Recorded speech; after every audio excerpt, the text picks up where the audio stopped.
예, 원래 오늘 말씀은 21장 전체를 다 보는 게 맞습니다. 그래서 38절까지 읽어야 되는데 제가 18절까지 읽고 중단했습니다. 그래서 오늘 말씀은 전체적으로 누가복음 21장 전체에 있는 말씀을 한번 살펴보도록 하겠습니다. 우리 누가복음 21장 5절에서 7절에 있는 말씀 한번 보겠습니다. 누가복음 21장 5절에서 7절에 있는 말씀입니다. 우리 다 같이 한번 읽어볼까요? 5절에서 7절 시작. 어떤 사람들이 성전을 가리켜 그 아름다운 돌과 현물로 꾸민 것을 말하며 예수께서 이르시되 6절 너희 보는 이것들이 날이 이르면 돌 하나 돌 위에 남지 않고 다 무너뜨려지리라. 7절 그들이 물어 이르되 선생님이여 그러면 어느 때에 이런 일이 있겠사오며 이런 일이 일어나리 할 때 무슨 징조가 있사오리까. 예, 7절까지 있사오리까 까지. 여러분 예수님께서 지금 예루살렘에 들어오셨죠. 들어오시고 나서 어디에 계십니까? 예, 굉장히 중요합니다. 이 말씀이 굉장히 중요해요. 오늘 제가 질문한 이 질문이 21장 전체의 말씀을 이해하는 데 키포인트가 되는 말씀입니다.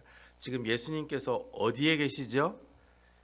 성전에 계시죠. 성전에 계세요. 예수님께서 예루살렘 들어오고 난 다음에 성전 베다니 집, 성전 베다니 베다니에 가서 주무셨다고 하는데 아마 제 생각에는 마리아 집에 머물지 않았는가, 나사로의 집에 머물지 않았는가. 나사로의 집이 이제 베다니에 있으니까 어쨌든 예수님께서 십자가에 못 박히시기 일주일 동안 매일매일 예루살렘 성전에 출근하십니다. 아시겠죠?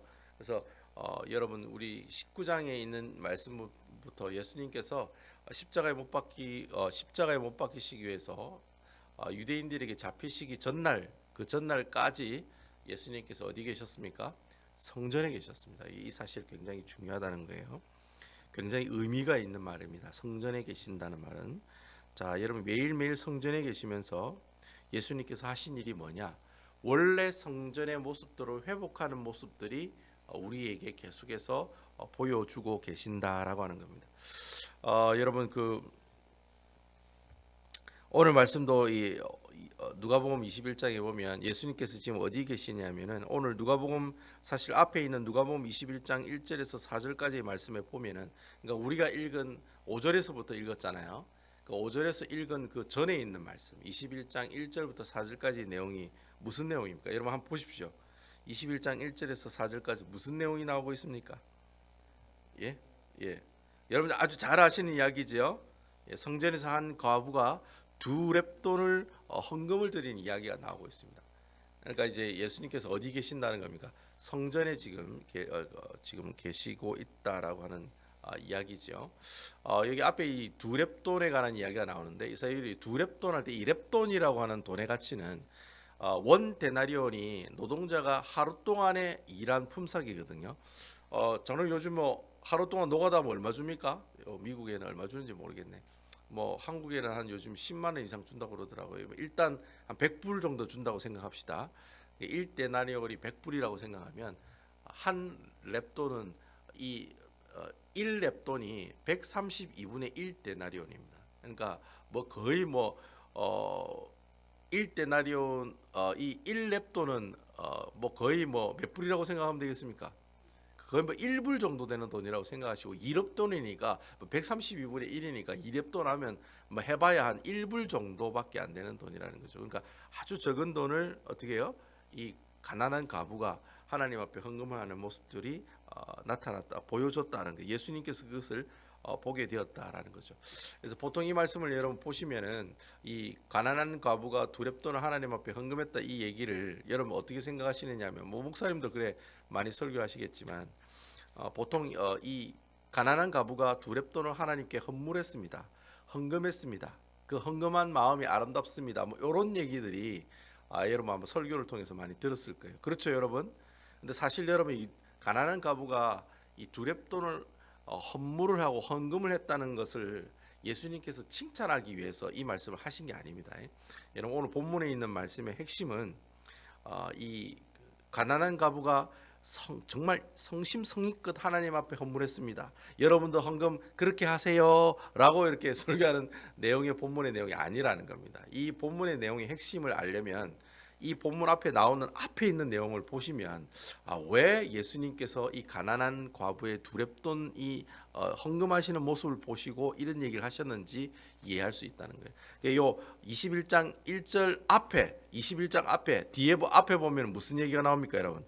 누가복음 20장 46절 47절에 보면 예수님께서 이 가난한 두렵던 얘기 하기 전에 한 얘기가 있습니다. 그 얘기 한번 여러분 같이 보겠습니다. 누가복음 20장 46절 47절입니다. 21장 바로 앞에 보면 있죠. 46절 47절 20장 46절 47절 우리 다 같이 한번 읽어보겠습니다. 시작. 긴 옷을 입고 다니는 것을 원하며 시장에서 문안 받는 것과 해당의 높은 자리와 잔치의 윗자리를 좋아하는 서기관들을 삼가라. 47절 그들은 과부의 가산을 삼키며 외식으로 길게 기도하니 그들이 더 엄중한 심판을 받으리라 하시니라. 자, 자 여러분 그 과부에 관한 이야기 하기 전에 앞에 무슨 얘기를 하고 있느냐면은 바리새인들과 서기관들을 예수님께서 이렇게 비판하는 이야기가 나오고 있어요. 여기 보니까 서기관들은 뭘 좋아하는 사람이라고 그랬습니까? 예? 시장에서 문안 받는 것과 해당 높은 자리에 잔치의 윗자리를 좋아하고 또 과부들의 가산을 어떻게 했다? 예, 과부들의 가산을 삼켰다. 뺏었다는 거예요. 근데 여러분 원래 구약 성경에 보면 이 과부라고 하는 사람들의 위치는 성전에 가서 헌금을 하는 사람들이 아니에요. 여러분 과부가 무슨 돈이 있겠습니까? 여러분 이전에 제가 말씀드린 것처럼 남편이 죽으면은 이 과부가 하는 일은 두 가지밖에 없어요. 만약에 남편이 좋은 남편이어 가지고 그 자기 부인에게 재산을 다 물려주면 그 과부는 죽을 때까지 남한테 손 벌리고 사는 일은 없을 거예요. 근데 그 당시 사회적인 분위기가 남편이 죽으면 그 재산 다 부인에게 줘요, 안 줘요? 땡푼도 안 줬습니다. 여러분 그 당시에 여자는 거의 뭐 종 취급하듯이 그렇게 취급을 했기 때문에 자기 아내한테 뭐 유산을 물려준다 그런 거 없습니다. 다 아들한테 물려주지 부인한테는 절대로 한 푼도 안 줬다는 거예요. 그러니까 이전에 그 이스라엘 백성들이 여인들이 죽으면 하는 일이 두 가지밖에 없다잖아요. 남의 밑에 종으로 가서 살거나 아니면 몸 파는 창녀가 되거나 할 수 있는 이 두 가지밖에 없었어요.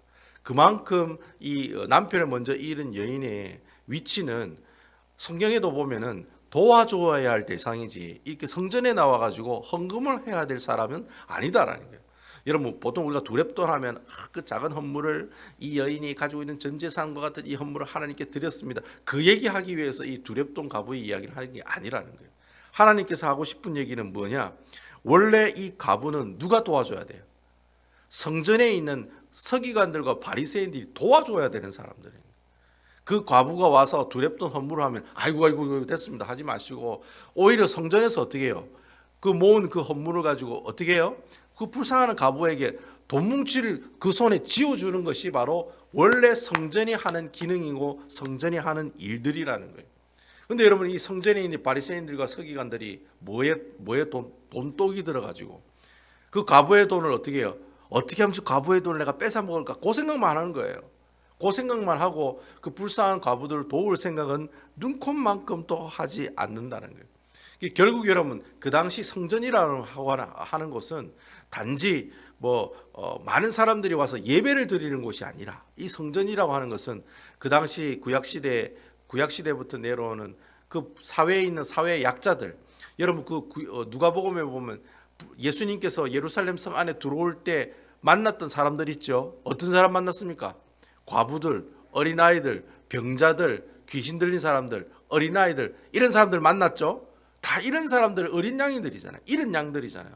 그 잃은 양들을 만나서 어떻게 해요? 그 사람들 구원하기 위해서 그 사람들을 예루살렘 성까지 올 때까지 그런 사람들을 만났잖아요. 그러니까 성전에 예수님이 왜 계시느냐? 원래 성전이 하는 일이 예수님께서 예루살렘에 오시면서 한 일들이라는 거예요.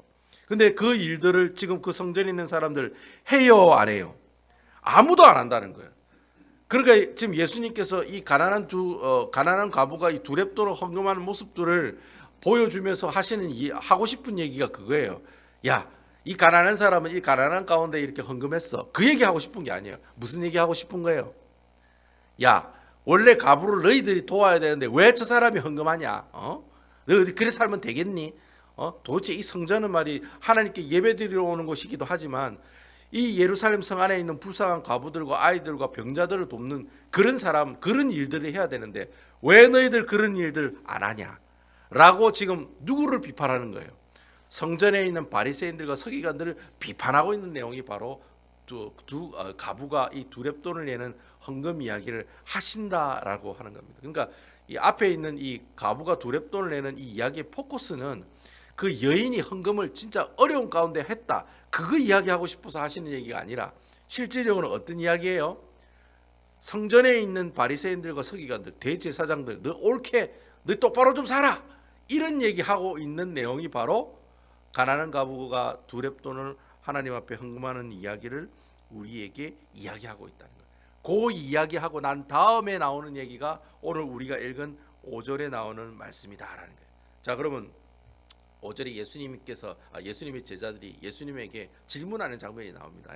그 질문이 무슨 질문인지 한번 같이 보도록 하겠습니다. 자, 5절에 있는 말씀입니다. 다 같이 한번 읽어볼까요? 시작. 어떤 사람들이 성전을 가리켜 그 아름다운 돌과 헌물로 꾸민 것을 말하며 예수께서 이르시되, 5절에 보면은 어떤 사람들이라는 말이 있어요. 어떤 사람들이 성전을 가리켜, 어떤 사람들은 제자들을 말합니다. 문맥상 봤을 때 예수님의 제자들을 말합니다. 갑자기 성전에 예수님께서 이 두렙돈 과부의 이 아름다운 모습들을 어쨌든 칭찬하시고 이야기하셨어요. 그건 이제 칭찬하는 이야기가 아니라고 그랬죠. 야, 너희들 똑바로 살아라라고 하는 성전에 있는 바리새인들, 서기관들 향한 질책성 말씀이라고 제가 말씀을 드렸어요.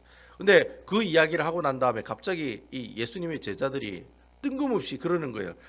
예수님, 성도들의 헌금으로 만들어진 이 성전을 한번 보십시오. 정말 아름답지 않습니까? 뜬금없이 그런 질문을 하는 거예요. 분명히 하나님께서 이 성전은 가난한 사람들을 도와야 된다 이야기했는데 제자들의 포커스가 어디 있냐면, 와, 이거 진짜 이 헌금으로 이 아름다운 성전 대단하다, 그런 얘기를 지금 하고 있다는 거예요. 이런 이야기를 제자들이 하자 예수님께서 뭐라고 대답하십니까? 6절에 보면 예수님이 이제 그 질문을 듣고 대답을 하는 내용이 나와요. 그 대답이 보면은 굉장히 살벌합니다. 여러분, 우리 6절에 있는 말씀 한번 보겠습니다. 자, 6절에 있는 말씀 읽어보겠습니다. 시작. 너희 보는 이것들이 날이 이르면 돌 하나도 돌 위에 남지 않고 다 무너뜨려지리라. 여러분, 오늘 이 예수님께서 계시는 이 성전이라고 하는 이곳은요, 헤롯 대왕이라고 하는 사람이 지은 성전을 말합니다. 왜 예수님께서 이 땅에 태어났을 때 이 두 살 밑에 아이들은 어떻게 해라? 다 죽이라고 하는 이런 그런 사건이 있었죠. 예, 그때 그 명령을 내린 그 왕이 바로 이 헤롯 대왕이었어요. 근데 이 성전은 이 헤롯 대왕이 만들었다 해서 헤롯 대왕 성전, 헤롯 성전이라기도 얘기를 합니다. 그 헤롯이 왕이 있을 때 세운 성전인데, 여러분, 이 성전이 몇 년 동안 만들었냐면은 이 BC 20년부터 만들기 시작했어요. 예수님께서 BC 4세기 때 태어났으니까 예수님이 태어나기 훨씬 전부터 만들기 시작해가지고 언제 마치느냐면 예수님이 돌아가시고 40년이 한 30년 지난 다음에 완성이 돼요. 그러니까 BC 20년부터 AD 68년까지 이 성전이 만들어지거든요. 총 몇 년 동안 만들어진 성전입니까? 88년 동안 만들어진 성전이었어요. 그러니까 예수님이 살아 계셨을 때도 그 성전은 계속 어떻게 하고 있어요? 만들고 있었다는 거예요. 엄청난 규모였다는 거예요. 그 엄청난 규모고, 이전에 있었던 성전의 2배의 크기로 어떻게 해요? 이 헤롯 대왕이 이 성전을 만들게 되었다라는 거예요. 왜 헤롯 대왕이 이 유대인이 좋아하는 이 성전을 이렇게 2배로 크게 만들었을까? 이유가 있습니다. 여러분, 원래 이 이스라엘의 왕은 원래는 누가 왕이 되어야 됩니까? 유대인이 왕이 되어야 되겠죠. 그렇죠? 그렇습니까? 안 그렇습니까? 유대인이 왕이 돼야 되잖아요. 그죠? 근데 여러분, 그 당시 헤롯이 왕으로 있었을 때 그 헤롯 대왕의 출신이 원래 유대인이 아닙니다. 유대인이 아니고 어디냐면은 에돔족 속의 사람이었어요. 다시 말하면 왜 이삭의 아들이 에서와 야곱이 있었죠.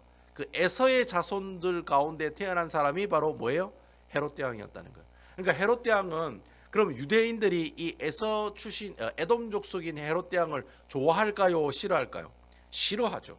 왜냐하면 예전부터 이 에서와 야곱은 원래 원수지간이었습니까? 원수지간이 아니었습니까? 원수지간이잖아요. 나중에 뭐 야곱이 에서하고 만나고 화합했다고 해도 나중에 전통적으로 에서의 집안과 야곱의 집안은 전통적으로 어떻게 해요? 완전 원수지간의 사람들이 됐습니다. 그래서 에돔 족속은 저 밑에 그 사우디아라비아에 있는 그 사막 지역에서 살던 사람들이었어요. 그래서 원래 역사적으로 보면 에돔 족속이랑 이스라엘이랑 별로 안 친합니다. 나중에 그 남유다가 망할 때 도와준 사람들이 에돔 족속 사람들이에요. 그러니까 자기 동생 족속이 망하는 거를 어떻게 해요? 눈으로 보고 그걸 망하도록 도와준 사람들이 에돔 족속 사람들이에요. 그러니까 이 유대인들이 에돔 족속 사람들 싫어해요. 그런데 이제 이 에돔 족속의 이 사람인 이 헤롯이 원체 이 아부를 잘해가지고 로마 사람들에게 아부를 잘해가지고 결국에는 이스라엘의 왕이 된다는 거예요. 그러니까 유대인들이 싫어하는 거죠. 저거 짜가라고, 저거 가짜 유대인이라고 이렇게 얘기를 하는 거죠. 그러니까 여러분 이 헤롯 대왕이 이스라엘을 잘 다스릴 수 있겠습니까? 없겠습니까? 없지요. 그러니까 유대인들의 마음을 어떻게 해요? 사기 위해서 뭐 해요?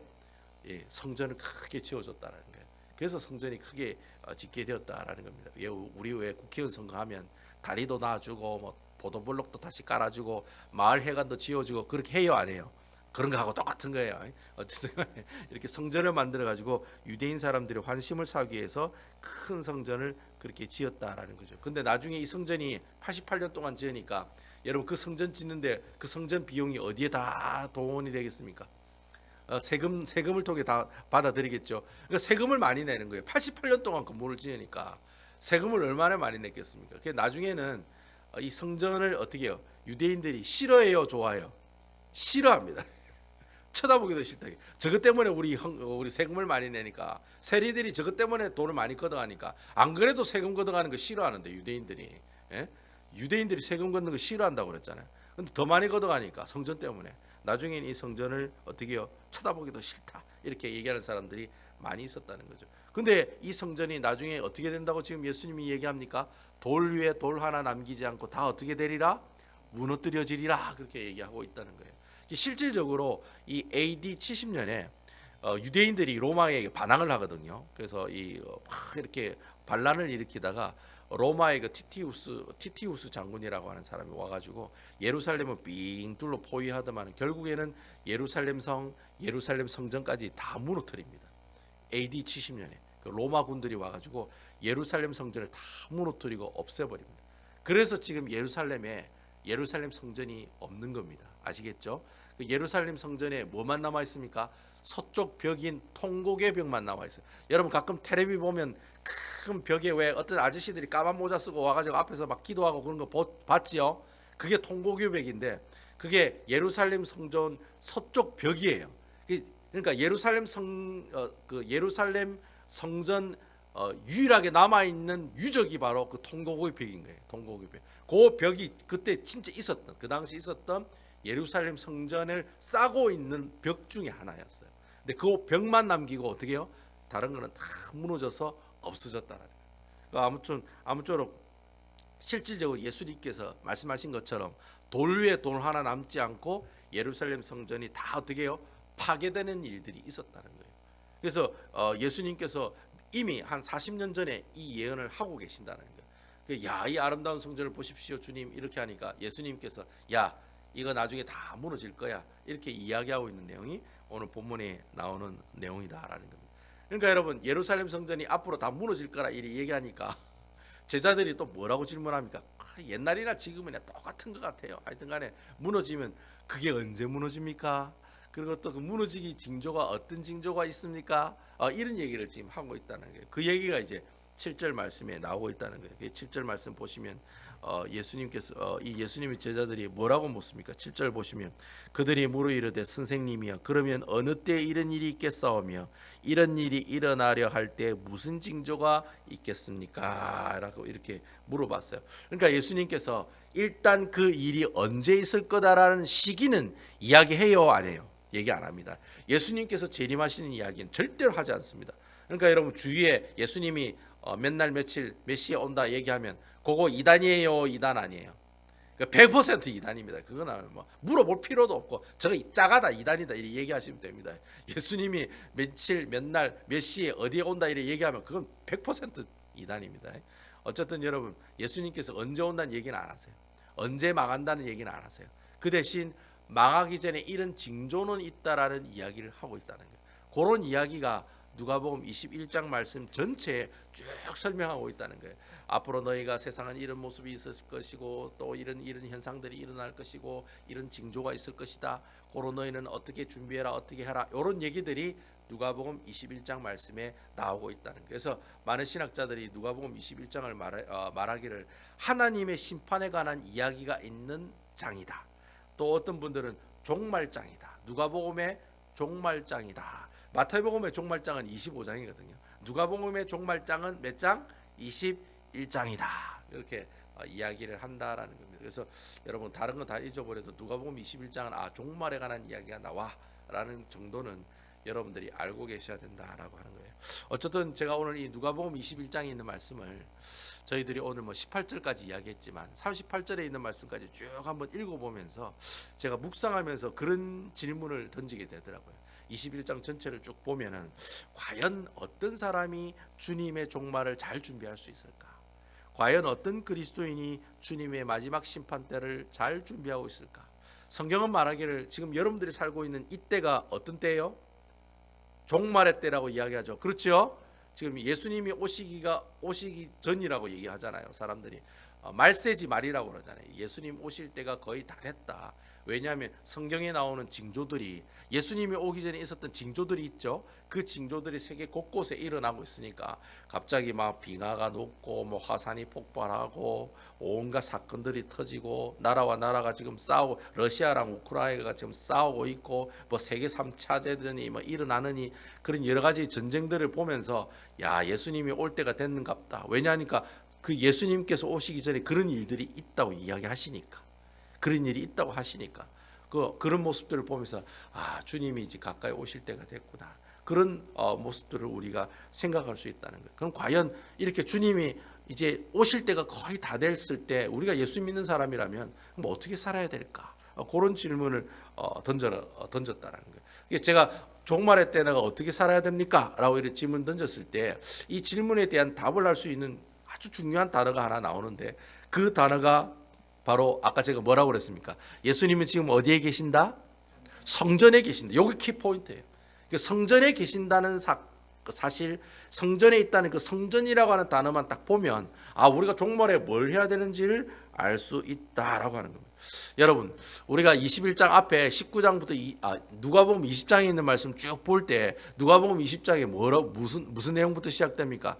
야 네가 예루살렘 성전 안에서 막 설교하고 있는 예수님을 향해서 바리새인들이 뭐라고 물었습니까? 야 네가 무슨 권위로 이 성전에서 하나님의 말씀을 증거하니? 이렇게 물었죠. 그러면 그 뒤에 나오는 악한 농부의 비유도 어떤 내용이랬습니까? 하나님께서 가지고 계시는 권위에 대해서 얘기하고 계시고 또 여러분 네가 세금을 내는 게 맞습니까? 아닙니까? 그 질문이 어떤 질문이라고 그랬습니까? 세금을 우리가 예수 믿는 사람이니까 세금을 잘 내야 됩니다. 그 얘기가 아니라고 그랬죠. 무슨 내용이라 했습니까? 예수님이 하나님이 가지고 계신 권위에 관한 문제라고 그랬어요. 권위에 관한 문제. 가이사에게 바치고 하나님의 것은 누구에게 바치라? 하나님께 바치라. 그러니까 하나님 것은 하나님의 것이다라는 거예요. 네게 아니라. 이게 하나님의 권위에 대해서 관한 이야기가 바로 세금에 관한 질문에 관한 이야기였다는 거예요. 그러니까 21장 전에 있는 누가복음 20장에 있는 내용이 다 무슨 내용이냐면 예수님께서 가지고 계시는 권위에 관한 이야기라는 거예요. 자, 그러면 결국에는 이 성전이라는 근데 그 예수님의 권위를 이야기하는 그 장소가 어디에서 이야기하고 있다는 거예요? 성전에서 이야기하고 있다는 거예요. 자, 그러면 성전이 가지고 있는 이 성전이라는 곳은 어떤 곳입니까? 예배 드리는 곳. 물론 맞아요. 근데 누가복음에 있는 말씀을 가지고 살펴봤을 때 성전은 곧 어떤 곳이에요? 하나님이 권위가 제대로 어떻게 하는 곳? 작동하는 곳이 바로 성전이라는 거예요.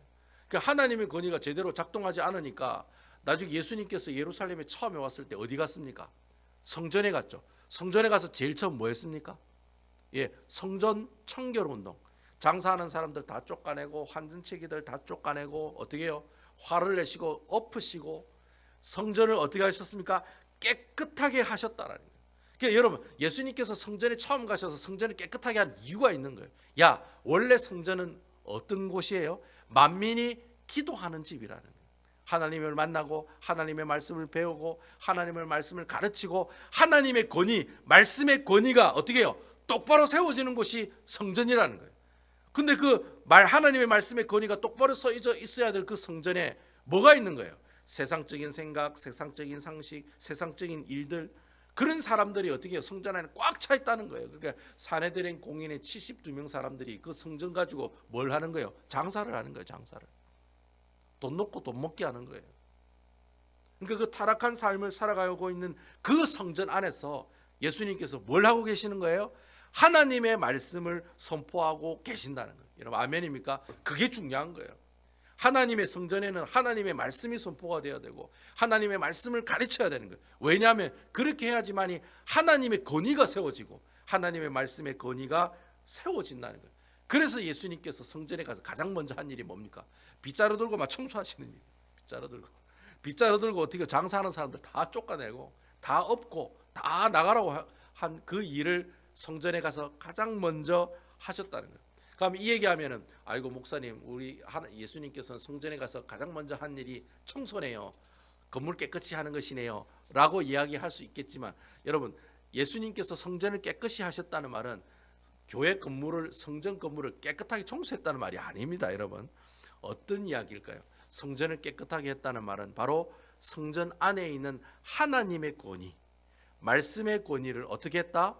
회복시키셨다는 거예요. 아멘이시지요? 예수님이 빗자루 들고 막 청소하고 진공청소기 들고 막 돌아다니 그렇게 하시긴 하셨지만, 그렇게 청소하셨다는 말이 아니라 성전 안에 있는 하나님의 권위, 말씀의 권위를 다시 어떻게 하셨다? 회복시키셨다라고. 그 얘기가 바로 오늘 이 말씀을 통해 우리에게 전달되고 있다라고. 그래서 여러분 오늘 말씀 그 뒷부분 우리가 읽지 않았지만 36절에 보면은, 그러면 이제 예수님께서 그 종말을 어떻게 준비하라고 제자들에게 직접 이야기하는 내용이 나와요. 36절 보시면, 자 우리 다 같이 36절에 있는 말씀 보겠습니다. 예수님이 이제 직접 이야기하십니다. 이 종말의 때 어떻게 해야 된다는 것을. 36절입니다. 시작. 이러므로 너희는 장차 올 이날을 능히 피하고 인자 앞에 서도록 항상 기도하며 깨어 있으라 하시니라.